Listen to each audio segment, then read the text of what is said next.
You're listening to Big World Network.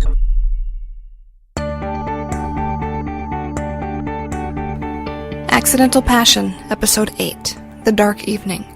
Read by Meagan Hedin.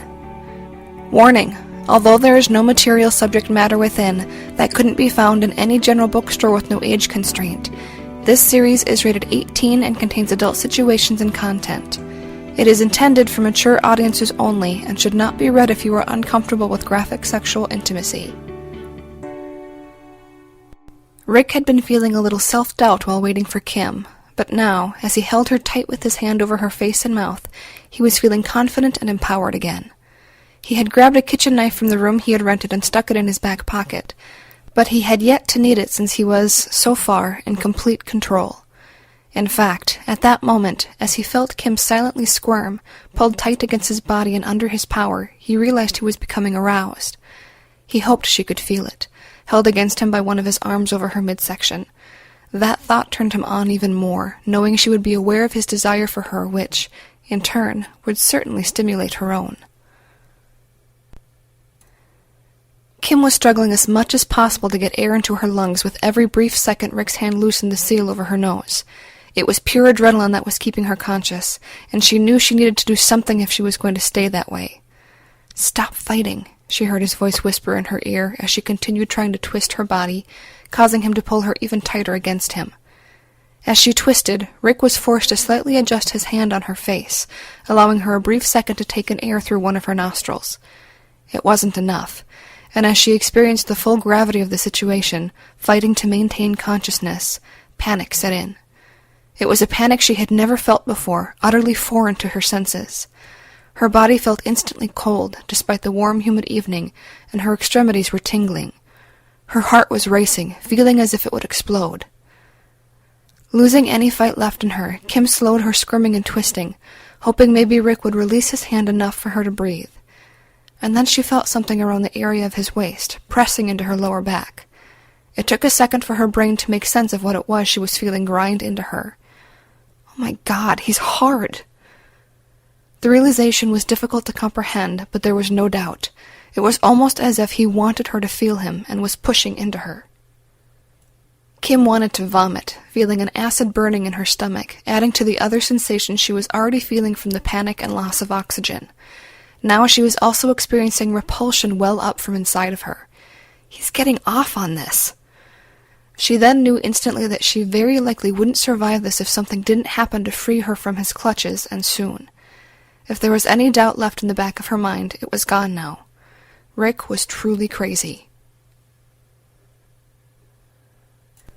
Ryan came into the bathroom to gather up his belongings to pack in his suitcase, at first not seeing the struggle, since Rick and Kim were back in the unlit outdoor shower area. But movement soon caught his attention, and he turned. His gaze simultaneously focused on both Rick and Kim's eyes, which were both fixed on his. He could see the helplessness in Kim, a resignation, maybe even an apology. What he saw in Rick's eyes was haunting. It was a coldness he had described in his books before, but had never witnessed for himself. It wasn't a crazed look at all, despite the fact that he had Kim tightly in his clutches, which made the expression that much more unnerving. Ryan found himself standing motionless, unsure of what his next action should be. Watching as Kim removed his hand from Kim's face to reach behind him, Ryan felt relief as Kim gasped for much-needed air, red imprints of Rick's fingers a stark contrast on her pale cheek. "Rick, listen," he heard himself saying. Rick's hand came into his view again, wielding a knife with about a 6-inch blade.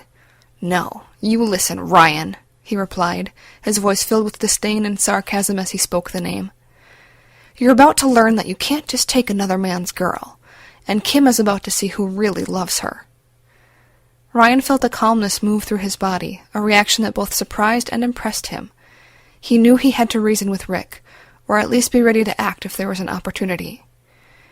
"Rick, this is crazy. Please, just let her go. You're in enough trouble as it is." Immediately, before he even finished the sentence, Ryan regretted saying it. The last thing he wanted to do was remind Rick that his situation was already tenuous, giving him even less motivation to act reasonably. "You listen, pretty boy. The three of us are going to go outside quietly through your bedroom, and we're going to walk to the front and get in one of your little golf carts." "Rick, please listen," Ryan said, even calmer this time. But he knew that reason wouldn't have any effect, seeing the coldness in the other man's eyes. Rick moved the knife under Kim's neck. "I love her, but I'm not afraid to hurt her." He moved his mouth closer to Kim's ear, not ceasing eye contact with Ryan as he whispered, "Just know it's your little boyfriend who caused all this." For the first time, finally getting her breath back, Kim spoke. "Rick, please." As a response to her plea, Rick carefully made a small cut in her neck, causing her to gasp a silent cry. Ryan watched as a small trickle of bright red blood formed on her beautiful skin and tears welled up in her eyes. "Now, let's move outside," Rick said calmly. Kevin found himself still somewhat detached, almost watching his actions and viewing the scene as a spectator. It wasn't that he had been taken with a sudden bout of morality, but rather the opposite. He was so turned on, so amused with his fortune and the eroticism of the situation, that he wanted to remember every detail. With a condom on now, he was thrusting into the call girl, her legs spread wide and knees up as she lay on her back. Her head was turned and she was, despite the movement of her body with each thrust, working on Scott, who was kneeling by her head. Kevin watched as Scott removed himself from the woman's mouth and positioned himself to her side on his knees. Knowing he was close to climax, Kevin watched Scott begin to stroke himself over her chest and abdomen, while Kevin continued to thrust, increasing his pace at the sight of his friend. As Scott began to take shorter and shorter gasps, ready to finish, he reached out to place his hand on Kevin's butt cheek. As the first throes of Scott's passion shot in streaks over the woman, landing on her breasts, he slid his hand around the side of Kevin's moving hips to between Kevin's body and the girl's, touching Kevin's cock as it slid into her. Kevin looked on in amazement and further arousal. The sight of his friend climaxing, the fake moans of the woman, the naked, sweaty bodies, and the sensation of Scott's hand feeling their sex was all it took for Kevin to topple over the edge and explode into his condom.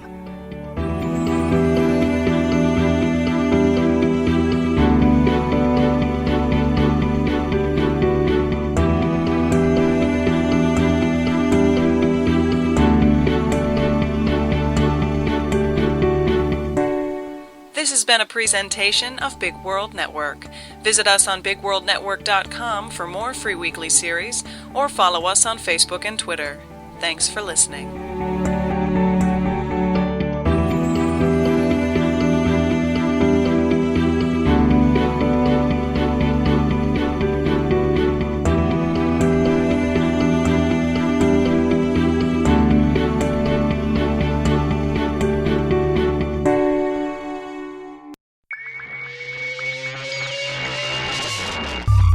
You're listening to Big World Network.